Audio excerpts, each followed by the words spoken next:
जी, अब मैं आखिरी में थोड़ा ये समझना चाहता हूँ, बहुत अलग अलग किस्म की खबरें चलती हैं कि प्रशांत किशोर और उनके कारवां को ट्रैक्शन मिल रहा है। कई लोग कहते हैं कि मीडिया में ज़्यादा है, देखिए कितना धड़ाधड़ इंटरव्यू दे रहे हैं, कहीं ज़मीन पे कुछ नहीं है, 2-4% रुकेगा।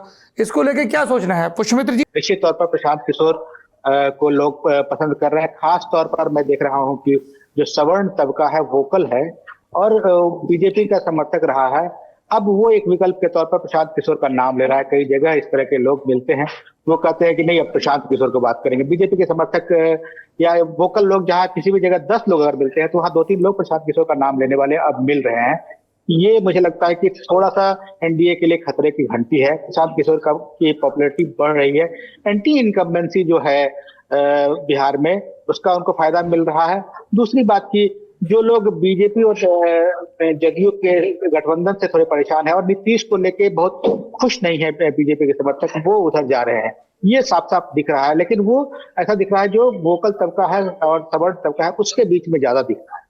करैया जी, आपके दोस्त प्रशांत किशोर?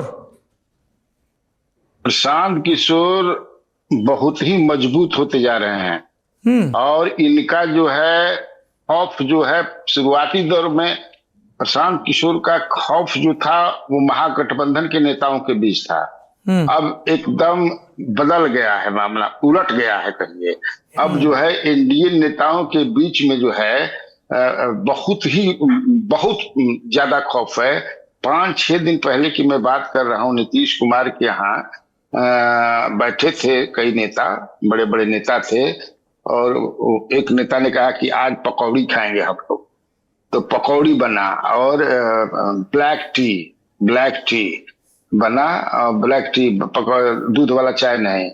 और बात यही हो रही थी कि बताइए कैसे, मतलब शुरुआती दौर में प्रशांत किशोर का हुआ कि किस तरह से इनको जो है लाया जा रहा है और ये महागठबंधन का खेल बिगाड़ेंगे। ये तो हम ही लोग का खेल बिगाड़ने लगे हैं। सारा प्रकाश जुट गया इनके साथ। हम हमारे ही मतलब भाजपा के नेताओं के पीछे ही पड़े हुए हैं। रोज हर किसी का जो है खाता बही खतियान लेकर के जो है कौन कितना पैसा है। तो ये क्या हो रहा है भाई? तो यही सब चर्चा हो रही थी। और आप देख रहे हैं कि भाजपा के जितने भी बड़े नेता हैं, खास तौर से जो बहुत ज्यादा दिस दैट करके अपना संग्रह किए हुए हैं, वो रात भर सोते नहीं है। ऐसी मैंने एकदम नहीं, आज हो सकता है क्योंकि रोज होते कि अब 2 दिन में बाद इनका नंबर आएगा, फिर इनका नंबर आएगा, फिर इनका नंबर आएगा। इसलिए फियर साइकोसिस है इनके, प्रशांत किशोर का दहशत है इनके नाम से। और वो एनडीए नेताओं के बीच में है। एनडीए के लोग जो है अब वो महागठबंधन का वोट काटने नहीं जा रहे हैं। और पुष्पित ने सही कहा, आप ही ये कार्यक्रम में मैंने कहा था, बताया भी था आपको कि जब मैं अपने गांव गया था, वहीं बगल के एक नटवार जगह है, शाहबाद में ही आए थे। 5 बजे आना था, 8 बजे रात, 7 बजे 8 बजे रात में आए। बगल में था, देखने चला गया। रोपनी का समय था, कृषि का समय था। मैं देखा कि ब्राह्मण, राजपूत, भूमिहा, अपर कास्ट एकदम लगभग 5000 के आसपास लोग दिखते हैं। हमने कहा yo now he has emerged as leader of upper caste. Ji Pankaj ji, Lucknow में एक डॉक्टर हैं, भूमिहार बिरादरी के हैं, राजनीति से उनका कोई रिश्ता नाता नहीं था। 6-7 महीने पहले मैं गया तो मैंने उनको फ़ोन लगा कि भाई साहब कहाँ हैं? तो बोले मैं तो जहानाबाद में हूँ। मैंने क्या हुआ? तो बोला डॉक्टरी छोड़ दिया हूँ, अब मैं प्रशांत किशोर जी के लिए काम कर रहा हूँ। मैंने कहा ये क्या चुनाव लड़ना है? बोला नहीं, चुनाव नहीं लड़ना है। मुझे उनकी बातें अच्छी लगती, अपने घर से बड़े मजबूत है, खूब ज़मीन उमीन है, और प्रशांत किशोर के कार्यक्रमों के लिए आयोजन वगैरह करते हैं। जैसा इन्होंने कहा ना, एक बीजेपी के सांसद हैं, दिल्ली में उनके घर बैठक हुई थी और जेडीयू के बड़े जिम्मेदार लोग भी वहाँ पे मौजूद थे। और उस दिन जैसा कह रहे हैं, प्रशांत किशोर वाकई में एक बड़े थ्रेट बन करके निकले हैं। खासतौर से उन सीटों की बात की जा रही है, जो उस बैठक थी उसमें 4-5 सांसद थे और सब ने इसकी समीक्षा करनी शुरू की। और बीजेपी के जो सांसद जिनके घर पर जेडीयू वाले सब पधारे थे, तो उन्होंने अंत में यही कहा कि हमारा नुकसान कम है, आप लोगों का ज़्यादा लग रहा है। उसके पीछे का फॉर्मूला वो दे रहे थे।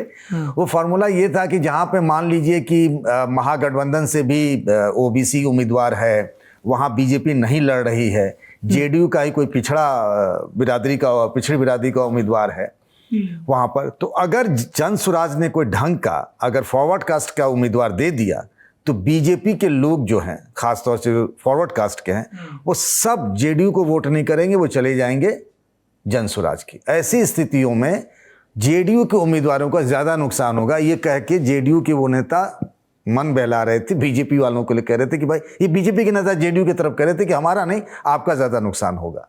लेकिन सच ये है कि प्रशांत किशोर ने इस पूरे कॉन्टेस्ट को अभी तक की तारीख में ट्रायंगुलर तो जरूर बना दिया है। Sandeep, would you like to add something? हाँ, इसमें मैं एक चीज ऐड करना है कि अब पिछले 1 महीने का देखिए मुद्दे क्या है।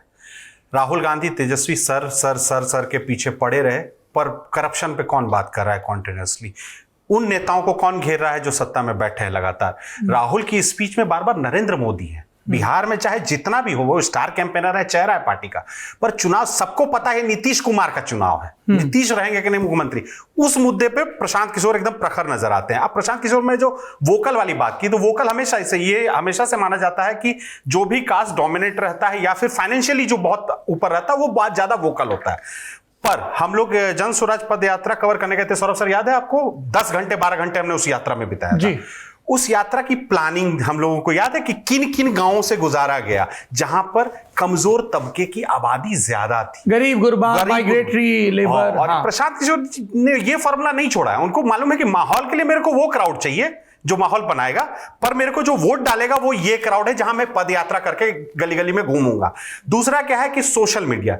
बिहार में आज के डेट में सबसे ज्यादा यूट्यूबर है न्यूज कवर करने वाला, इससे ज्यादा कहीं नहीं है। आप कंपीट ही नहीं कर सकते हैं उनसे। वो कैसा कैसा सवाल पूछेंगे। भाई अनंत सिंह क्यों वायरल है? बिहार के यूट्यूबरों के कारण।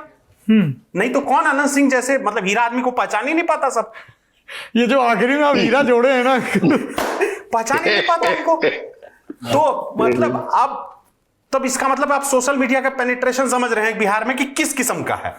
उस मामले में आज की डेट में ना बीजेपी ना कांग्रेस कोई उनको कंपीट नहीं कर सकता है। 70 वीडियो डेली जाते हैं उनके पेज पे, और सब सिर्फ एक इंसान पे सेंट्रिक है, क्योंकि अभी तो उम्मीदवार नहीं है, कोई और बड़ा नाम नहीं है देखा जाए तो। इस तरह से तो उस हिसाब से उनकी सीमा भी है, क्योंकि अंततः जो बिहार सारी बातें सुन के पूछता है कौन जात हो, है ना, तो वो उनकी सीमा भी है क्योंकि वो जनरल कैटेगरी से आते हैं। तभी यही वजह है कि उनको मनीष कश्यप और देश पांडे जैसे नाम लाने पड़ रहे हैं। ये वो समझते हैं अपने लिमिटेशन को इस बात का, कि हमको ऐसे चेहरे लाने पड़ेंगे जो 30 से 35 वाले। अरे पर दलित समाज का वोट भी तो चाहिए, उनके बिना राज्य तिलक कैसे होगा किसी भी पार्टी का? ये तो अब ये इसके लिए वो अपनी वो जो उनकी कैलकुलेशन और वहां पे अभी भी जो लालू जी की पैदावार है वो तेजस्वी अभी भी खा रहे हैं। वहां भी आज भी ऑल सेड एंड डन जितनी मजबूती के साथ माले, आरजेडी और कांग्रेस का गठबंधन दलित वोटों के बीच है। ठीक है, एक चिराग पासवान, एक पासवान चंक ले जाते हैं, मांझी जी अपने बेल्ट में मगध वाली 1-2 जिलों में उनका असर रहता है, पर ओवरऑल आप देखिए जो बाबू जगजीवन राम वाली जमीन रही है सासाराम और उसके आसपास, जिसमें जाटव समाज आता है, और फिर जो पूरा फैला हुआ है, बताइए पंकज जी। बीएसपी का भी अब भूल जाते हैं थोड़ा सा, बॉर्डर पे उसका भी है, अभी भी है। सासाराम वाली सीट, सासाराम जो बीजेपी हार गई सीट, वो उसमें बीएसपी के कैंडिडेट का आता है, ऑल्दो इंडिविजुअल कैपेसिटी में वो सीट उन्होंने करा। फिर यही वही बीजेपी की समस्या कि जनक राम को आगे बढ़ाया, फिर कितना बढ़ाया, या तो स्थापित ही कर देते ना कि भाई ये हमारा दलित फेस है बिहार में। ये वहां पे बड़ी प्रॉब्लम है बीजेपी के साथ। अभी सम्राट चौधरी वाली बात सही है कि सबसे इमर्जिंग है, लेकिन बीजेपी के पास कोई ऐसा चेहरा नहीं बन पा रहा है। अगड़ों का अगर छोड़ दे तो सब उसके मतलब वैसे ही हैं वोटर, कि एससी समाज हो या फिर ओबीसी में, मतलब ढंग की इनकी अभी तक एक्सपेरिमेंट काम नहीं कर पा रहा है।